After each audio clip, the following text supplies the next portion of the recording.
Hello my dear aspirants, warm welcome करते हैं आपके डन न्यूज़पेपर के एडिटोरियल एंड ओपिनियन के सेशन में। First of all thank you so much for supporting us and joining us. I hope my dear aspirants all of you are doing great and as you know very well कि हम इस class में daily basis के ऊपर current affair, Pakistan affair, IR और SA के related जितने भी इंपॉर्टेंट टॉपिक्स हैं, चाहे उनमें ओपिनियंस हैं, एडिटोरियल्स हैं या हमारे आर्टिकल्स ही क्यों ना हो, इनकी हम एक डिटेल्ड और एग्जाम ओरिएंटेड डिस्कशन तो करते ही है, लेकिन इनका बैलेंस अप्रोच के साथ एनालिसिस भी करते हैं, जो हमारे सीएसएस और पीएमएस एग्जाम्स प्रिपरेशन के लिए बहुत इंपॉर्टेंट है। माय डियर एस्पिरेंट्स, ये जो हमारा सेशन है फॉर द होल ईयर रहेगा 2026। जितने भी हमारे स्टूडेंट्स हैं वो सीएसएस 2027 के लिए डेली बेसिस के ऊपर अपना एनालिसिस भी कवर कर सकते हैं, साथ साथ अपनी नोट्स मेकिंग भी कर सकते हैं। तो my dear aspirants, I hope आपके सीएसएस 2027 की प्रिपरेशन भी अच्छी चल रही होगी। अगर देखा जाए तो हमारे एग्जाम को सिर्फ 6 मंथ रह चुके हैं, ठीक है, और लास्ट मंथ हम कभी भी काउंट नहीं करते। तो इन 6 मंथ के अंदर आपने कुछ चीज़ों के ऊपर फोकस करना है। सबसे पहले एज पॉसिबल एज अपना सिलेबस कवर करना है, साथ साथ आपने राइटिंग प्रैक्टिस डेली बेसिस के ऊपर लाजमी करनी है, चीज़ों को रिवाइज करते जाना है, पास्ट पेपर्स को आपने प्रैक्टिस करना है लाजमी, ठीक है। तो आई होप ये चीज़ें आपको क्लियर होगी होंगी। अब हम चलते हैं अपने इंपॉर्टेंट टॉपिक्स की तरफ, लेकर टॉपिक्स से पहले आपको पता है कि हम एक लिटरेरी और फिलोसफिकल स्टेटमेंट को लाजमी डिकोड करते हैं, जो हमारे सीएसएस और पीएमएस के ऐसे के पेपर के लिए काफ़ी इंपॉर्टेंट रहती है, ठीक है। बहुत सारे एस्पिरेंट्स का कहना है कि हम सर मेन एग्जाम के अंदर लिटरेरी और फिलोसफिकल स्टेटमेंट के ऊपर ऐसे नहीं लिखना चाहते।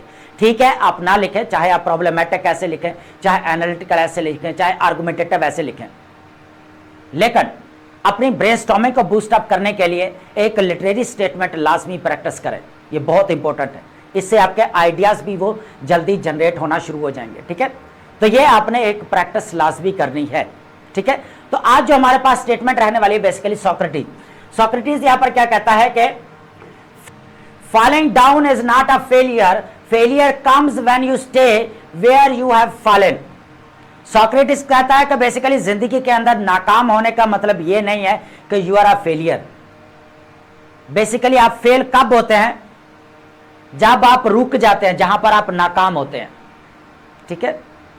तो कहा यह जा रहा है कि इंसान जो है ना, इंसान जिंदगी के अंदर बहुत सारी गलतियां करता है, बहुत सारी नाकामियों का सामना करना पड़ता है, डिफिकल्टीज का सामना करना पड़ता है, मुश्किल हालात से गुजरना पड़ता है, लेकिन इट डजंट मीन कि वो थक हार कर बैठ जाए, हिम्मत छोड़ दे, ठीक है। अब यहां पर एग्जांपल लेते हैं साइंटिस्ट की, Thomas Edison, you know very well about him, ठीक है। उसने कितनी मर्तबा कोशिश की, वो कितनी मर्तबा नाकाम हुआ, कितनी मर्तबा जो है वो कह लेके फेल हुआ, लेकिन आखिरकार वही कामयाब हुआ। हमारे बहुत सारे एस्पिरेंट्स ऐसे हैं जो सीएसएस की first attempt, second attempt, third attempt तक भी नहीं निकाल पाए। इट डजंट मीन कि आपकी जिंदगी एंड हो गई है, लेकिन उन एस्पिरेंट्स की हमें पीएमएस के अंदर एलोकेशन होते हुए नजर आई है, ठीक है। तो कहने का मतलब यही है कि नाकामियां हैं या गलतियां हैं या डिफिकल्टीज हैं, इनसे हमेशा जो है इंसान को सबक हासिल करना चाहिए, हिम्मत हार कर बैठ नहीं जाना चाहिए। अगर आप हिम्मत हार कर बैठ जाते हो नाकामियों की वजह से, डिफिकल्टीज की वजह से, अपनी गलतियों की वजह से, then you are a failure, ठीक है। तो आई होप आपने इस स्टेटमेंट को अंडरस्टैंड किया होगा, ठीक है। तो माय डियर एस्पिरेंट्स, आज हमारे पास 4 टॉपिक्स रहने वाले हैं जो current affair, Pakistan affair, IR और ऐसे के पेपर के लिए काफी इंपॉर्टेंट है। देखिए डियर एस्पिरेंट्स, इन टॉपिक्स के ऊपर डिबेट करने से पहले सबसे पहले हम एक चीज के ऊपर डिस्कशन करते हैं, और यह चीज काफी स्टूडेंट्स की तरफ से पूछी भी गई है कि सर ओपिनियंस या एडिटोरियल्स को आसानी के साथ एआई टूल्स के जरिए ट्रांसलेट भी किया जा सकता है, समराइज भी किया जा सकता है, नोट्स मेकिंग भी की जा सकती है और पीडीएफ में भी कन्वर्ट किया जा सकता है।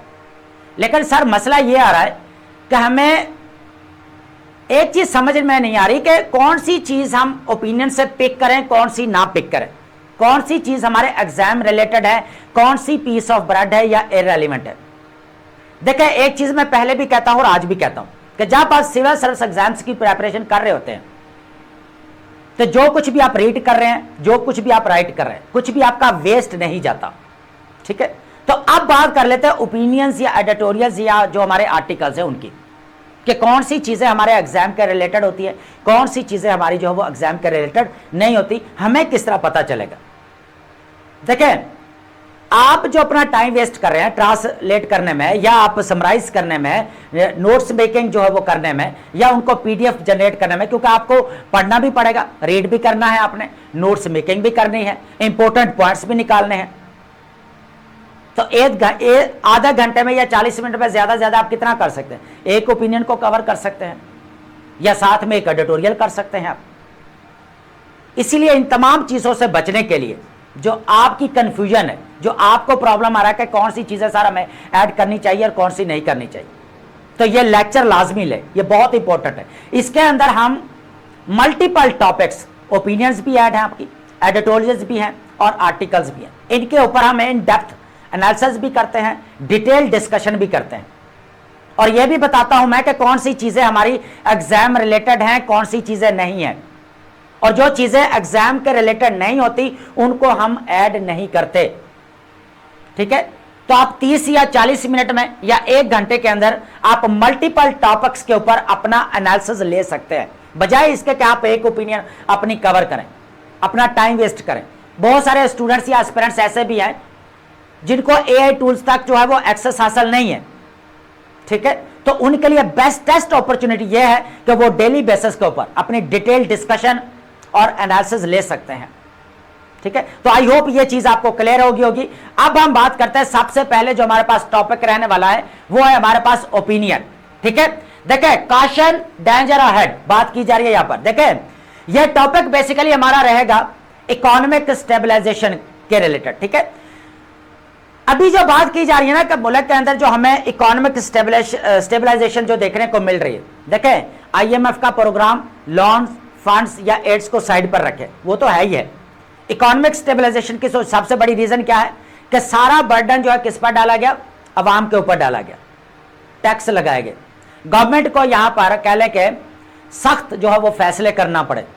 क्यों करना पड़े? क्योंकि जो आपकी इकोनॉमी है वो एकदम जो है डिफॉल्ट होने के ऊपर खड़ी थी। 2022 अगर आपको याद हो, 2022 के अंदर आपका जीडीपी ग्रोथ क्या था? 0.2% और 0.5% तक था, और यही रूमर्स देखने को मिल रही थी कि आप जो है वो पाकिस्तान डिफॉल्ट करने वाला, पाकिस्तान डिफॉल्ट करने वाला, यही कहा जा रहा था। ठीक है, हर जगह पर हमें यही डिबेट देखने को मिल रही थी। उसके बाद जब यहां पर गवर्नमेंट आती है तो गवर्नमेंट क्या करती है? सख्त फैसले लेती है, सारा बर्डन अवाम के ऊपर डालती है। ठीक है, नो डाउट अवाम के ऊपर नेगेटिव इंपैक्ट तो पड़ा है, लेकिन इकोनॉमी जो है वो आपकी स्टेबलाइजेशन की तरफ जो है वो कुछ ना कुछ गई है। अब 3 चीजें, एक आपका इकोनॉमिक स्टैग्नेशन है, एक आपकी इकोनॉमिक स्टेबलाइजेशन है, एक आपकी इकोनॉमिक ग्रोथ है। मार कहां पर पड़ रही है? इकोनॉमिक ग्रोथ नहीं है हमारी। इकोनॉमी जो स्टेबलाइजेशन की तरफ तो चले जाती है, लेकिन ग्रोथ की तरफ नहीं जा पा रही। अब स्टेबलाइजेशन की तरफ किस तरह गई है कि सिर्फ जो है यहां पर सारा बर्डन आम जनता के ऊपर डाला गया, सख्त फैसले किए गए। बाकी आईएमएफ का प्रोग्राम तो चल ही रहा है, 25th प्रोग्राम्स है, लोन्स है, एडीबी से जो है आसियान डेवलपमेंट बैंक से हमें लोन जो है मिला है। ठीक है, बाकी फंड्स हैं, एड्स है, सारी चीजें हैं।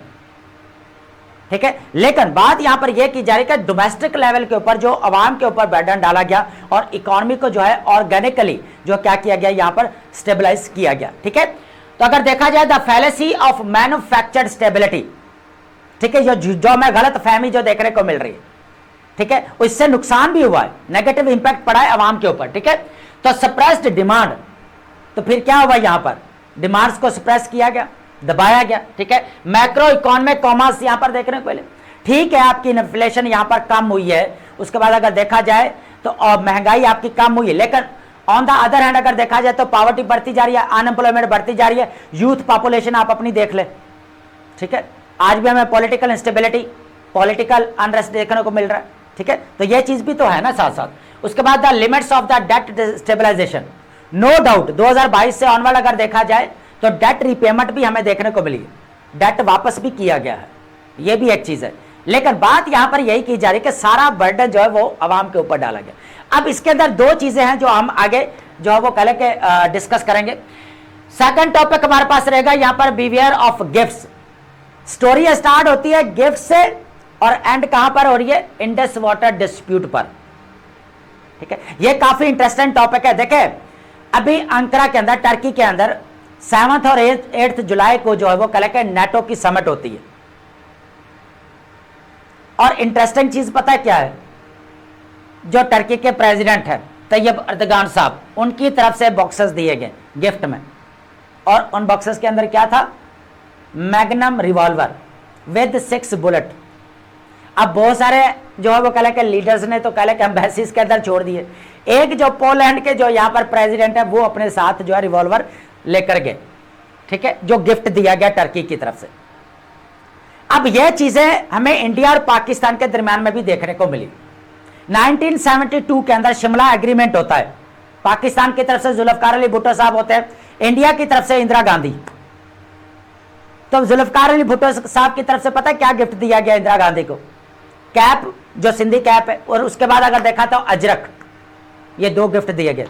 और इंदिरा गांधी की तरफ से क्या दिया गया जुल्फकार अली भुट्टो साहब को, क्योंकि सिगार के शौकीन थे तो ऑफिस में सिगार खत्म नहीं हुए, आप यूं समझ लें, ठीक है। बाकी भी जो है हमें यह सिलसिला देखने को मिला, इनके ऊपर भी हम डिस्कशन करेंगे, लेकिन सारा मुद्दा जो है वो आ रहा है इंडस वाटर ट्रीटी की तरफ कि भाई अब वो गिफ्ट्स जो है सारे जो है वो कल के नाकाम हो चुके हैं, अब उनका कोई फायदा हमें नजर नहीं आ रहा।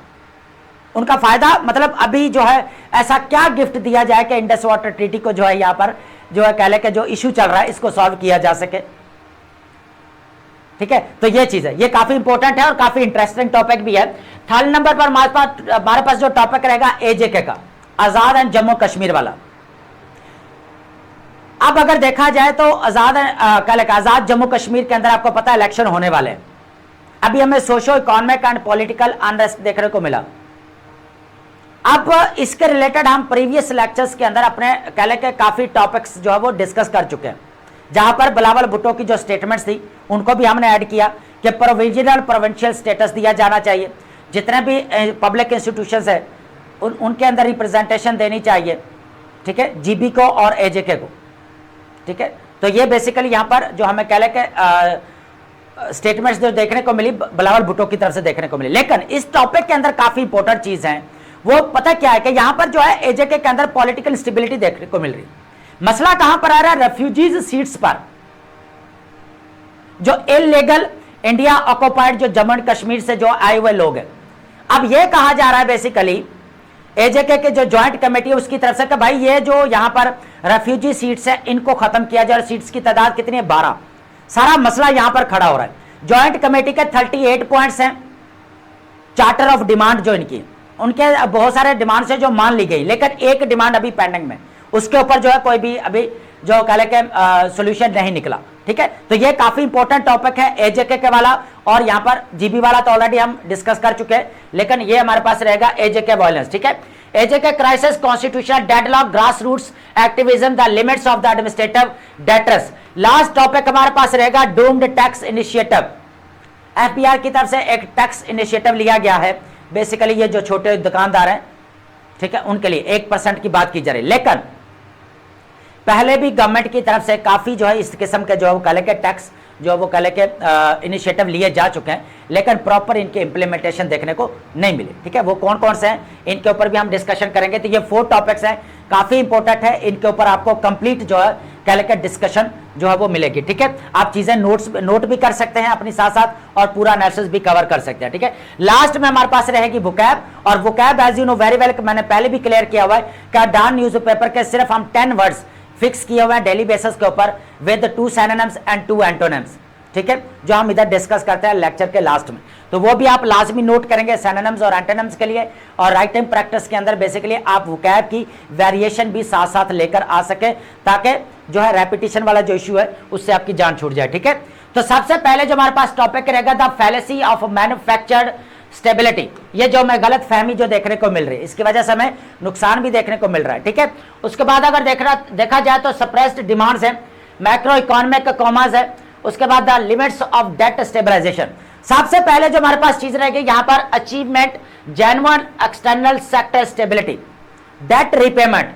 अब हुआ क्या है कि 2022 से ऑनवर अगर देखा जाए, ठीक है, अब 2022 के अंदर आपको पता है जीडीपी ग्रोथ कितना था, मैंने बताया था 0.2%, या आप कह सकते हैं कि 0.5% तक, ठीक है। और यही र्यूमर्स हमें देखने को मिल रहे थे कि पाकिस्तान डिफॉल्ट करने वाला है, पाकिस्तान डिफॉल्ट करने वाला है, यही र्यूमर्स देखने को मिली। फिर यहां पर आती है गवर्नमेंट क्या करती है कि कुछ जो कह के सख्त फैसले करती है। अब सख्त फैसले किस तरह के करते हैं कि सारा बोझ जो है वो अवाम पर डाला जाता है।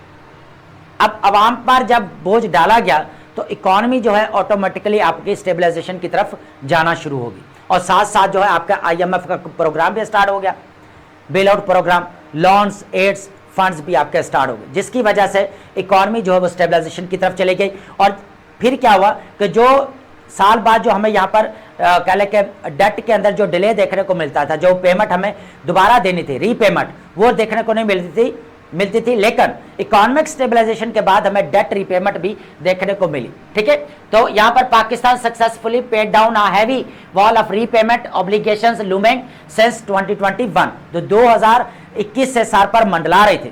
ठीक है, उनको भी जो है यहाँ पर दोबारा रीपे किया गया। ठीक है, सेकंड क्या चीज है, ऑर्गेनिक रिजर्व। ऑर्गेनिक रिजर्व मैंने पहले बता दिया कि किस तरह जो आवाम के ऊपर पूरा बोझ डाला गया, टैक्स बर्डन हमें देखने को मिला, फिर IMF की कंडीशंस के ऊपर जो है यहाँ पर कह लें कि अमल दरामद किया गया। Foreign exchange reserve were successfully rebuilt organically rather than through borrowed funds. ठीक है, तो कहा यह जा रहा है कि बेसिकली कि यहाँ पर जो उधार लेने के बगैर ही जो है क्या किया गया, ऑर्गेनिकली जो है यहाँ पर हमें स्टेबलाइजेशन देखने को मिली। ठीक है, उसके बाद है मैक्रो इंडिकेटर्स की अगर बात की जाए तो इन्फ्लेशन को भी यहाँ पर जो है वो लेके कम किया गया, एक चीज ये भी है। उसके बाद फिजिकल जो डेफिसिट हमें 2021 से देखने को मिल रहा था, उसको भी किसी हद तक जो है यहाँ पर कम किया गया, सरप्लस के अंदर जो है वो कन्वर्ट किया गया। ठीक है, अभी भी हमें इकोनॉमिक क्राइसिस या इकोनॉमिक जो वो कह लेके इंस्टेबिलिटी देखने को मिलती है, लेकिन जिस तरह पहले हमें यहाँ पर देखने को मिली उससे काफी बेटर हो चुकी है। ठीक है, ये चीज तो है वाकई। अगर देखा जाए द ह्यूमन कॉस्ट है स्क्वेज्ड इकोनॉमी। अब जिस तरह हमें यहाँ पर इकोनॉमी का जो दबाव देखने को मिला, तो ये ह्यूमन कॉस्ट क्या हो सकती है यहाँ पर, इकोनॉमिक सफोकेशन। स्टेबिलिटी अगर देखा जाए यहाँ पर कि stability was bought by implementing historic high interest rates हमें देखने को मिले। उसके साथ साथ देखा जाए हैवी टैक्सेशन, टैक्स का बर्डन भी डाला गया, इंटरेस्ट रेट को बढ़ाया गया। ठीक है, तो इसकी वजह से फिर क्या हुआ, आपकी इकोनॉमिक स्टेबलाइजेशन की तरफ जाते हुए नजर आए, लेकिन इसका नेगेटिव इंपैक्ट पड़ा आम आदमी के ऊपर। ठीक है, ईज ऑफ जो डूइंग की बात करते थे हम बिजनेस की, ठीक है, वो भी आपका जो है यहाँ पर किसी हद तक जो है वो भी मुतासर हुआ। उसके बाद अगर देखा जाए अनएम्प्लॉयमेंट रेट, पावर्टी रेट, ठीक है, यूथ पॉपुलेशन आपकी बढ़ती जा रही है, पॉपुलेशन के ऊपर कोई पॉलिसीज हमें देखने को नहीं मिली। ठीक है, उसके बाद अगर देखा जाए छोटे कारोबार, वो यहाँ पर तबाह होते हुए नजर आए।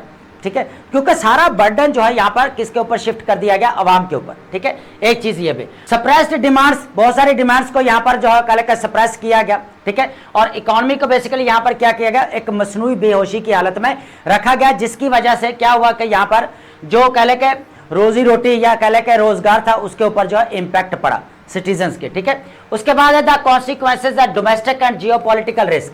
ठीक है, सबसे पहले अगर देखा जाए ग्रोइंग डिसअफेक्शन, हुआ क्या कि यहाँ पर लोगों के दरमियान एक गुस्सा और मायूसी की लहर हमें दौड़ती हुई नजर है। अगर देखा जाए तो यहाँ पर जो मरकजी इलाके हैं, बेसिकली पंजाब है या सिंध है, तो वहां पर हमें ये चीज देखने को मिली। ठीक है, उसके बाद अगर देखा जाए जियोपॉलिटिकल डिले हमें देखने को मिला, तो यहाँ पर पीस डिविडेंड्स को पाकिस्तान को कुछ ना कुछ फायदा हासिल होगा, तो वो भी यहाँ पर हासिल होता हुआ नजर नहीं आया। उल्टा यहाँ पर क्या हो चुका है, वॉर स्टार्ट हो चुकी है।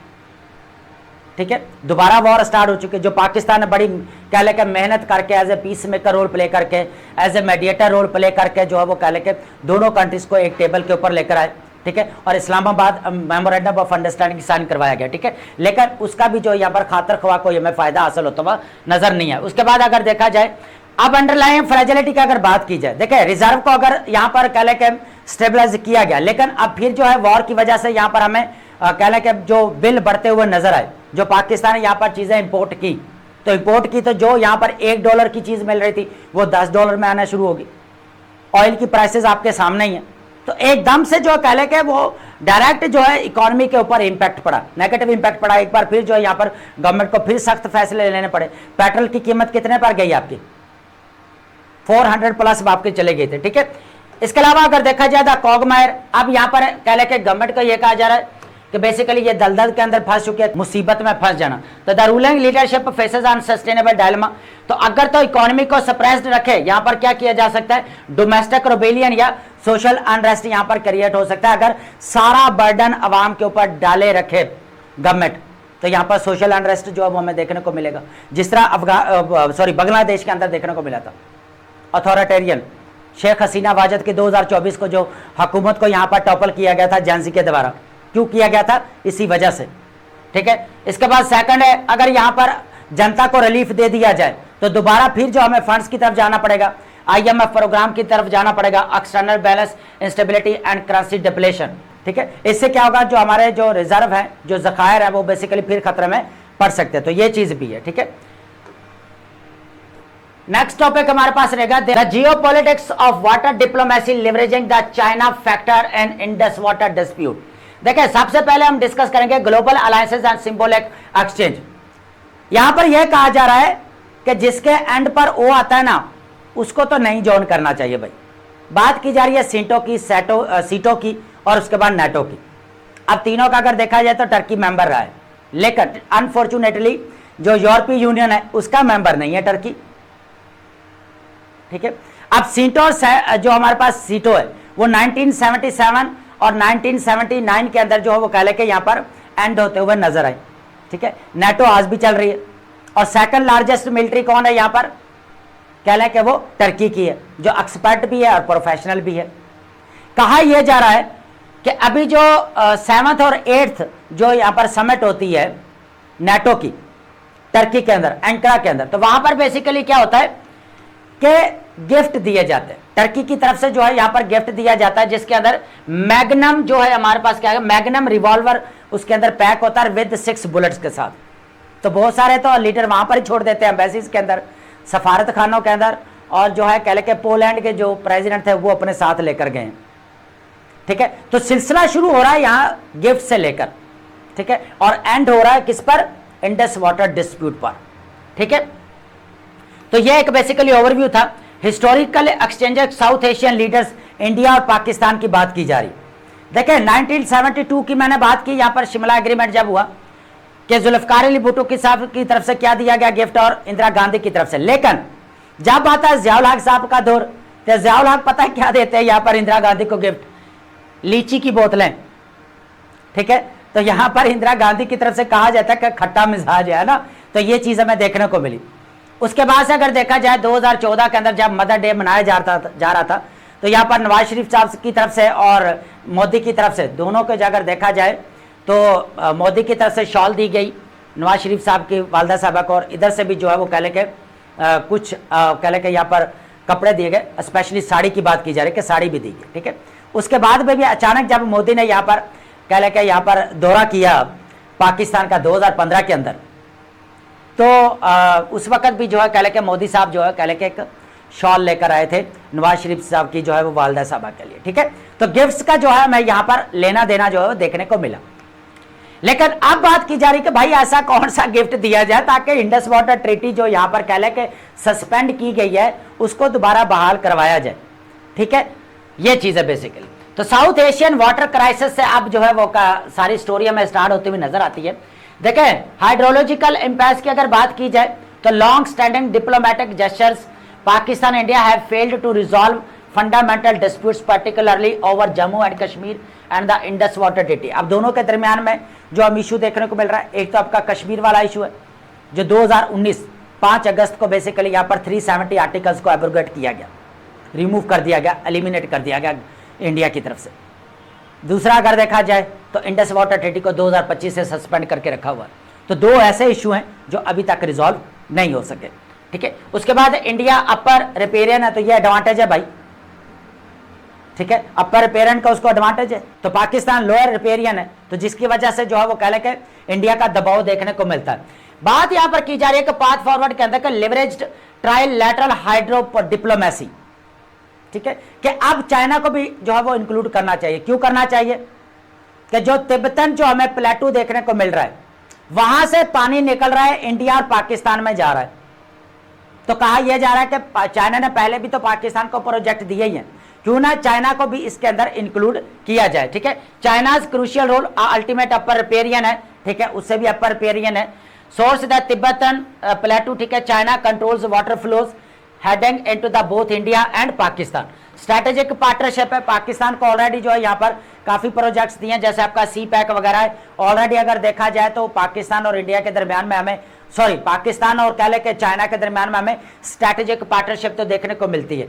तो क्यों ना इंडस वाटर ट्रीटी को भी जो है यहाँ पर कह लें कि सॉल्व किया जाए और किसके जरिए, चाइना को भी इसके अंदर इंक्लूड किया जाना चाहिए। ठीक है, सिक्योरिंग पाकिस्तान अग्रेरियन फ्यूचर ताकि पाकिस्तान का जो कह लें कि ज़राई निज़ाम है उसको भी जो है वो बेहतर किया जा सके, उसका मुस्तकबिल भी ठीक किया जा सके। तो बात स्टार्ट हुई थी गिफ्ट से लेकर जो है एंड कहां पर होते हुए नजर आई, इंडस वाटर डिस्प्यूट पे ऊपर। हालांकि इसके ऊपर हम पहले भी डिस्कशन कर चुके हैं इंडस वाटर ट्रीटी को लेकर कि पाकिस्तान बेसिकली कहां पर अपनी जो है वो कह लें कि वॉइस रेज कर सकता है, कौन कौन सा प्लेटफॉर्म यूज कर सकता है। ठीक, ये सारी चीजें हम पहले भी डिस्कस कर चुके हैं। आज जो हमारे पास एक न्यू पॉइंट था सिर्फ चाइना को लेकर, ठीक है, ये काफी इंपॉर्टेंट है, इसको आप ऐड कर सकते हैं। अब बात करते हैं एजेके क्राइसिस। ठीक है, सबसे पहले आपको यहां पर अंडरस्टैंड करना पड़ेगा कि जो ये जॉइंट अवामी एक्शन कमेटी है बेसिकली, इसको थोड़ा सा अंडरस्टैंड करें, देन जो है आपको सारी स्टोरी समझ आ जाएगी। ठीक है, अब ये joint Awami action committee basically civil society से बनी हुई, जिसके अंदर आपके लॉयर्स भी आते हैं, जितने भी आपके ताजर हैं वो भी इसके अंदर इंक्लूड है। ठीक है, लोकल कम्युनिटीज भी इसके अंदर इंक्लूड है। इसको 2023 के अंदर बेसिकली बनाया गया था। ठीक है, इसकी फाउंडेशन हमें 2023 के अंदर देखने को मिली, लेकिन 5 जून 2026 एंटी टेररिज्म एक्ट के तहत इसको जो वो कह लेके बैन कर दिया गया। अब इसके एजेंडास थे जो बेसिकली 38 पॉइंट्स हम कह सकते हैं, कितने, 38 पॉइंट्स, जिनमें से बहुत सारे पॉइंट्स को कह लेके गवर्नमेंट ने मान भी लिया, लेकिन एक पॉइंट जो है वो नहीं माना जा रहा। इनकी डिमांड है कि जो 12 सीट्स है ना, रेफ्यूजी सीट्स है मुहाजिरीन की, जो कह लें कि इलीगल इंडिया ऑक्युपाइड कश्मीर से बेसिकली जो है लोग यहाँ पर आए और वो कह लें कि यहाँ पर पाकिस्तान के डिफरेंट प्रोविंसेस में रह रहे हैं, तो इन बेसिकली कह लें कि सीट्स को जो है रिमूव किया जाना चाहिए। ठीक है, बाकी अगर देखा जाए तो इसको कह लें कि यहाँ पर यह भी कहा गया है कि जॉइंट अवामी जो एक्शन कमेटी है, एंटी स्टेट नैरेटिव जो है यहाँ पर जो है वो कह लें कि बिल्ड करते हुए नजर आ रहे हैं। ठीक है, तो ये चीज भी यहाँ पर इनको कही जा रही है। ठीक है, ऑन गोइंग इंस्टेबिलिटी या क्राइसिस एंड टोल की अगर बात की जाए, since June Azad Jammu Kashmir are faced where disruption due to protest by prescribed यहाँ पर बैन। ठीक है, कौन सी बैन है, ज्वाइंट अवामी एक्शन कमेटी। ठीक है, इसको बैन कर दिया गया था, लेकिन इसके वायलेंस अभी भी जारी है। ठीक है, यहाँ पर बात क्या कर रहे हैं, यहाँ पर इकोनॉमिक एंड पॉलिटिकल स्टेबिलिटी की बात कर रहे हैं कि भाई इकोनॉमिक एंड पॉलिटिकल स्टेबिलिटी होनी चाहिए। इसके अलावा अगर देखा जाए तो बिलावल भुट्टो साहब की तरफ से पहले भी यहाँ पर कहा जा चुका है कि भाई जो जीबी है या एजेक है, इनको प्रोविजनल प्रोविंशियल स्टेटस देना चाहिए। उसके बाद अगर देखा जाए जितने भी इंस्टीट्यूशंस हैं इनके अंदर रिप्रेजेंटेशन होनी चाहिए। ठीक है, तो ये चीज़ भी है। कैजुअलिटीज एंड कर्फ्यू की बात की जाए तो बहुत सारे सिटीज के अंदर कर्फ्यू भी देखने को मिलता है, बहुत सारे लोग जो है यहाँ पर मारे भी गए, ऑलमोस्ट 30 लोगों की यहाँ पर बात की जा रही है। ठीक है, उसके बाद अगर देखा जाए एस्केलेशन यहाँ पर बात की जा रही है, joint Awami action committee recently launched a long march on Muzaffarabad. ठीक है, तो मुजफ्फराबाद के अंदर लॉन्ग मार्च हमें देखने को मिला, तो काफी जो हमें कह लें कि पॉलिटिकल स्टेबिलिटी या सोशल अनरेस्ट देखने को मिला एजेके के अंदर। ठीक है, अब अगर देखा जाए कोर डेडलॉक की अगर बात की जाए तो क्या है, बेसिकली एक्सेप्टेड डिमांड्स। अब बहुत सारी डिमांड्स हैं बेसिकली जो कह लें कि गवर्नमेंट की तरफ से जो वो एक्सेप्ट की जा चुकी हैं, किसकी, जॉइंट अवामी एक्शन कमेटी की। ठीक है, लेकिन स्टिकिंग पॉइंट क्या है यहाँ पर कि एक ही है कि जॉइंट जो यहाँ पर अवामी एक्शन डिमांड क्या कर रही है कि abolish legislative seats reserved for refugees from India held Kashmir. ठीक है, कि भाई वो कह लें कि यहाँ पर कह लें कि इलीगल इंडिया ऑक्युपाइड कश्मीर की तरफ से, जम्मू एंड कश्मीर की तरफ से आए हुए लोग हैं और वो कह लें कि पाकिस्तान के डिफरेंट प्रोविंसेस में रह रहे हैं, तो इन सीट्स को यहाँ पर रिमूव किया जाए। ठीक है, तो ये चीज है। सजेस्टेड पाथ फॉरवर्ड की बात की जाए, प्रायोरिटाइज काम, तो सबसे पहले तो यहाँ पर बात की जा रही है कि भाई अमनो सुकून होना चाहिए। ठीक है, एंगेजमेंट होनी चाहिए, डायलॉग्स होने बहुत ज्यादा जरूरी है। ठीक है, immediate focus must bringing down temperature and restoring peace. ठीक है, उसके बाद पॉलिटिकल ओवर मिलिट्री सोल्यूशन है कि भाई पॉलिटिकल जो है यहाँ पर कह लें कि पावर यूज करने के बजाय यहाँ पर जो है वो कह लें कि सियासी तरीके से जो इसको हल किया जाना चाहिए। ठीक है, अब अगर देखा जाए तो कह लें कि यहाँ पर जो है वो कह लें कि मिलिट्री के अगेंस्ट भी जो है वो कह लें कि एक नैरेटिव बिल्ड होता हुआ नजर आ रहा है। ये सारी चीजें हैं जिसकी वजह से बेसिकली जो है वो कह लें कि इनके ऊपर प्रेशर डाला जा रहा है। ठीक है, तो ये चीज भी है। उसके बाद अप्रोप्रिएट चैनल्स है तो यहाँ पर प्रोटेस्ट पीसफुली, तो यहाँ पर भाई जॉइंट अवामी एक्शन कमेटी है तो उसको भी यहाँ पर पीसफुल जो है वो प्रोटेस्ट करने चाहिए, राइट्स की बात करनी चाहिए, इकॉनमी की बात करनी चाहिए, उसके बाद जॉब अपॉर्चुनिटीज वगैरह है, ठीक है, रोजगार की बात है, तो ये करनी चाहिए। लेकिन यहाँ पर जो है वो कह लें कि मामला कहीं पर और ही जाता हुआ नजर आ रहा है, ठीक है। तो यहाँ पर कह लें कि 12 सीट्स को बेसिकली लेकर जो है वो कह लें कि अभी डिबेट चल रही है और इसके ऊपर जो है वो कह लें कि रिस्ट्रिक्शंस भी लग चुकी हैं, ठीक है। उसके बाद पॉलिटिकल प्रपोजल की अगर बात की जाए तो पॉलिटिकल पार्टीज की तरफ से कुछ जो है यहाँ पर चीजें देखने को मिली कि निगोशिएशन इनिशिएटिव्स किस तरह जो है यहाँ पर कंडक्ट किए जा सकते हैं। Propose truth and reconciliation commission की बात की गई जो पीपी की तरफ से हमें देखने को मिली। देखिए बिलावल भुट्टो जरदारी की तरफ से पहले भी कहा गया कि भाई एंगेजमेंट होनी चाहिए, डायलॉग्स होने चाहिए, ट्रूथ एंड रिकंसिलिएशन बहुत ज्यादा जरूरी है, ठीक है। उसके बाद अगर देखा जाए पीस जिरगा बनाया जाना चाहिए गवर्नमेंट और अगर देखा जाए जॉइंट अवामी एक्शन कमेटी के दरमियान में, ठीक है। उसके बाद multi party meeting to build national consensus होनी चाहिए। तो ये सारी चीजें हमें देखने को मिली। तो एजे के अंदर जो हमें आज socio economic and political unrest, instability या क्योस देखने को मिल रहा है, उसकी सबसे बड़ी रीजन क्या है, यहाँ पर जॉइंट अवामी एक्शन कमेटी की बात की जा रही है कि एंटी स्टेट नैरेटिव जो है ये बिल्ड कर रहे हैं, वायलेंस हमें देखने को मिल रहा है एजेके के अंदर, तो इसको कम किया जाना चाहिए। यहाँ पर डिफरेंट पार्टीज की तरफ से सोल्यूशन या कह लें कि यहाँ पर प्रपोजल दिए गए हैं, ठीक है, ताकि इस मसले को यहाँ पर जो कह लें कि सॉर्ट आउट किया जाना चाहिए क्योंकि आगे आपके इलेक्शंस आने चाहिए। तो सबके लिए जो है यहाँ तो लेवल प्लेइंग फील्ड जो है वो होनी चाहिए, ठीक है, तमाम सब लोगों के लिए बराबर जो है वो कह लें कि राइट्स होने चाहिए इलेक्शन लड़ने के। अब बात करते हैं, हमारे पास जो टॉपिक रहेगा वो है failure of voluntary documentation assessing the FBR's concessionary regimes and the retail tax gap, ठीक है। इसके ओवरव्यू, इसके ऊपर सिर्फ हम एक ओवरव्यू लेंगे, ठीक है, आप चीजें जो है वो नोट कर सकते हैं। देखिए एफबीआर कंसेशनरी अगर देखा जाए टैक्स स्कीम की बात की जाए, न्यू इनिशिएटिव लिया गया है यहाँ पर सिंप्लीफाइड टैक्स रेजिम, ठीक है, 1% फिक्स किया जा रहा है कि जितने भी शॉपकीपर्स हैं वो यहाँ पर कह लें कि 1% टैक्स देंगे, ना तो वो डिजिटल इनवॉइसिंग जो है वो कह लें कि क्रिएट कर सकते हैं, ना उनको ये जो है वो कह लें कि राहत दी गई है, ठीक है। इसके अलावा अगर देखा जाए हिस्ट्री देखा जाए फेलियर, हिस्ट्री ऑफ फेलियर, तो भाई ये पहले भी इस तरह के जो टैक्स जो का इनिशिएटिव लिए गए लेकिन जो वो कह लें कि नाकाम हुए, ठीक है। The scheme is latest and long series of failed attempt include fixed and presumptive जो है वो टैक्सेस भी लगाए गए लेकिन वो कह लें कि सब के सब जो हमें तातुल का शिकार होते हुए नजर आए, ठीक है। उसके बाद अगर देखा जाए इम्प्लिसिट टैक्स इमेंसिटी की बात की जा रही है, कहीं ना कहीं पर यह देखने को मिल रहा है कि जो वो कह लें कि एक बार फिर जो वो टैक्स राहत दी जा रही है जनता को, या वहाँ जो शॉपकीपर की बात की जा रही है, ठीक है, छोटे ताजर। लेकिन ये भी एक इंपॉर्टेंट चीज है कि जो ट्रेड हमें यहाँ पर ट्रेडर्स जो देखने को मिल रहे हैं, जो ताजर बरादरी है, तो वो यहाँ पर प्रोटेस्ट करते हैं, प्रेशर बिल्ड करते हैं, जिसकी वजह से फिर यहाँ पर अगर देखा जाए तो जो पॉलिटिकल लीडरशिप है उनके भी इंटरेस्ट होते हैं, ठीक है, तो उनको भी सपोर्ट चाहिए होती है। तो इस वजह से भी जो है कह लें जो टैक्स लगना चाहिए वो फिर प्रॉपर यहाँ पर नहीं लगता, ठीक है। तो पॉलिटिकल बैरियर्स है, उसके बाद है यहाँ पर लैक ऑफ डेटरेंस है, ट्रेडर्स पॉलिटिकल क्लाउड, तो ये हमें असर रसूख हमें ताजर बरादरी का देखने को मिलता ही है, जिसकी वजह से इनके ऊपर जो फिर कह लें कि नहीं लगता। रोडेड स्टेट इससे होता क्या है, जो स्टेट की क्रेडिबिलिटी है उसके ऊपर जो है वो कह लें कि क्वेश्चन मार्क आता है, क्योंकि अगर देखा जाए तो ताजर बरादरी क्या करती है, प्रोटेस्ट करेंगे यहाँ पर, ठीक है, तो जिसकी वजह से गवर्नमेंट को बात माननी पड़ेगी क्योंकि गवर्नमेंट के ऊपर जो उनका असर रसूख हमें देखने को मिलेगा। Frequent state standards have created culture of negotiating compliance convincing traders that collective resistance always secure legal concessions. तो हमेशा जब भी वो यहाँ पर प्रोटेस्ट वगैरह करते हैं तो उनको लीगल कंसेशन जो है वो मिल जाती है, ठीक है। तो ये सारी चीजें यहाँ पर सिस्टमिक अगर देखा जाए पाथ फॉरवर्ड की बात की जाए तो इस तरह की जो वॉलंटरी जो स्कीम्स है उनको रोकना पड़ेगा, खत्म करना पड़ेगा और प्रॉपर जो है इंप्लीमेंटेशन या इन्फोर्समेंट होनी चाहिए जो भी टैक्स इनिशिएटिव वगैरह, ठीक है।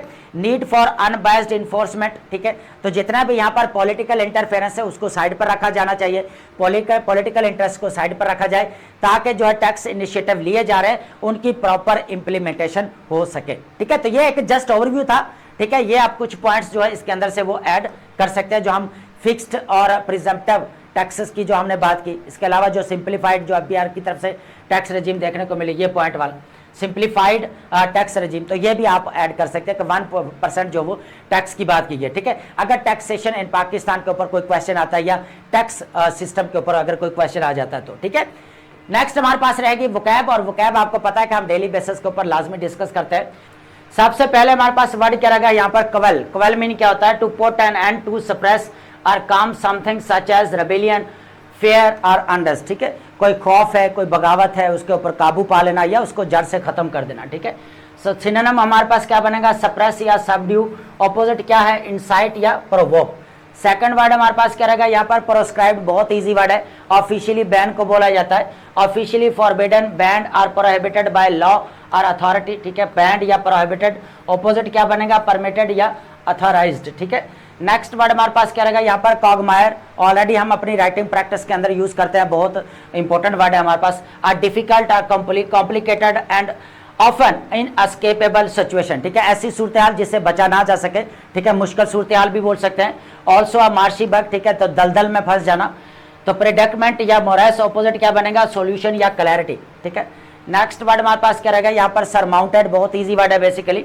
सक्सेसफुली ओवरकम या कांकर्ड और डिफिकल्ट और ऑब्स्टेकल। कोई भी मुश्किल वक्त है या कोई भी मुश्किल सूरत हाल है, उसके ऊपर काबू पा लेने को बोला जाता है। ठीक है, ओवरकम या कांकर्ड। ठीक है, ऑपोजिट क्या बनेगा? स्कम्ड या फेल। ठीक है, नेक्स्ट वर्ड हमारे पास क्या रहेगा यहाँ पर? डिसकंटेंटमेंट, बहुत इजी वर्ड है। A feeling of dissatisfaction. ठीक है, बेइत्मीनानी को बोल सकते हैं आप, या अदम इत्मीनान भी आप बोल सकते हैं। ठीक है, और अनहैप्पीनेस। ठीक है, बिल्कुल ना खुशी होना, डिससेटिस्फैक्शन या डिसकंटेंट। ऑपोजिट क्या बनेगा? कंटेंटमेंट या सेटिस्फैक्शन। ठीक है, नेक्स्ट वर्ड अगर आपको नजर आ रहा है यहाँ पर? स्क्वांडरिंग। स्क्वांडरिंग मीन होता है wasting money, time, resources carelessly. ठीक है, कहले के फजूल खर्ची करने को बोला जाता है। ठीक है, तो वेस्टिंग, डिसिपेटिंग, सेविंग और कंजर्विंग। ठीक है, नेक्स्ट जो हमारे पास वर्ड रहेगा पैलेटेबल। पैलेटेबल मीन्स क्या होता है? बेसिकली प्लेजेंट और एक्सेप्टेबल इन टेस्ट, खुश जायके को बेसिकली बोला जाता है। ठीक है, एक्सेप्टेबल जो कबूल किया जा सकता है। एपिटाइजिंग, ऑपोजिट क्या बनेगा?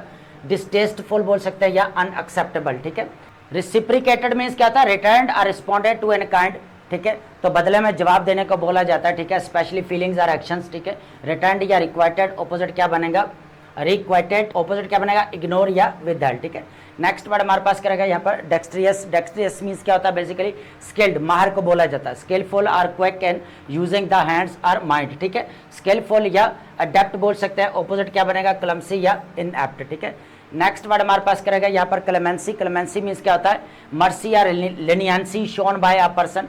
ठीक है, रहमदिली को बोला जाता है। इन authority, specially in legal matters. ठीक है, मर्सी रहम को बोला जाता है। लेनियंसी, ठीक है, थोड़े से जो है वो कह ले के लचक दिखाना। सेवेरिटी बोल सकते हैं या हार्शनेस। तो आई होप आपने लेक्चर को अंडरस्टैंड किया होगा and thank you so much.